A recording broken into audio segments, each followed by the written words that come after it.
Bonsoir. Dans cette vidéo, je réponds aux commentaires d'Audrey qui pose la question à savoir quelles sont les grandes lignes qu'il faut à tout prix connaître pour être prêt pour l'examen du A1 à la Goethe-Institut ou bien dans les autres centres d'examen.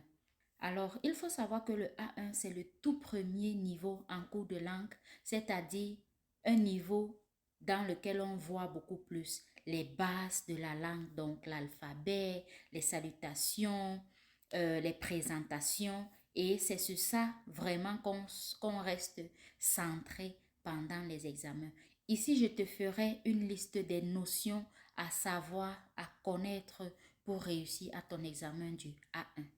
Alors, commençons donc par die Begrüßung, das Befinden, donc les salutations. Hallo, tu dis ton nom, ich bin Christophie, guten Morgen, tschüss, ce qu'on a déjà vu dans les leçons précédentes d'ailleurs. Ensuite, tu dois être capable au A1 de donner des informations sur ta personne et même sur le métier que tu fais. Donc, j'habite à tel endroit, je suis mariée, j'ai des enfants, je suis journaliste, par exemple. Ça, tu dois les connaître. Ensuite, tu dois être capable de parler de ta famille, die Familie. Wie viele Geschwister hast du zum Beispiel? Wie ist deine Familie strukturiert? Hast du Onkel, Tanten? Tout ça là, tu dois être en mesure de citer. Un thème aussi à maîtriser sera les achats, das Einkaufen. Donc, aller au supermarché, qu'est-ce qu'on y retrouve? Du chocolat, du Butter, tout ce qui est à manger là. Donc, la nourriture même va entrer à l'intérieur, das Essen, ou aussi les meubles, wie sagt man, des Schrank, donc l'armoire, des Fernseher, tout ça, tu dois maîtriser. Un autre point là, c'est beaucoup plus le vocabulaire que je suis en train de citer. Je vais passer à la grammaire plus tard. Tu dois être en mesure de connaître, par exemple, les objets, donc des Teller, das Messer, les objets même de cuisine, tout ce qui se trouve autour de toi. Tu dois être en mesure de les connaître un peu.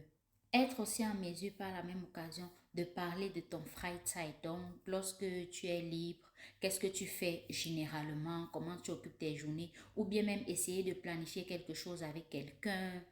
Et pour ça, il faudrait donc être en mesure de former des phrases en allemand. De manière globale, c'est ça, hein, parler des voyages, parler des fêtes, voilà, des anniversaires.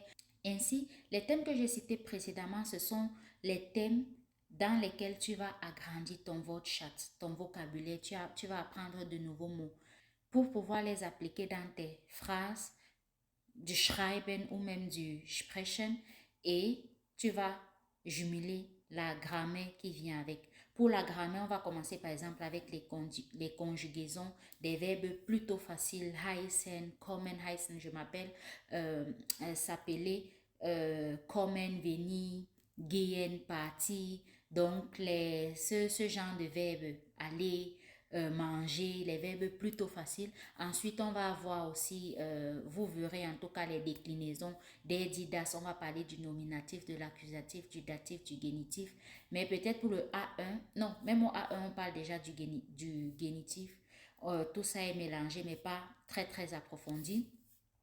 Comme autre thème de la grammaire, vous verrez les Ja-Nein-Fragen, les W-Fragen, les Modalverbes sollen, müssen, können, die trennbaren Verben, donc les verbes à particules séparables et même aussi le perfect. Si tu maîtrises tout ça, je peux te rassurer que tu es bon, tu es prêt pour affronter l'examen du A1.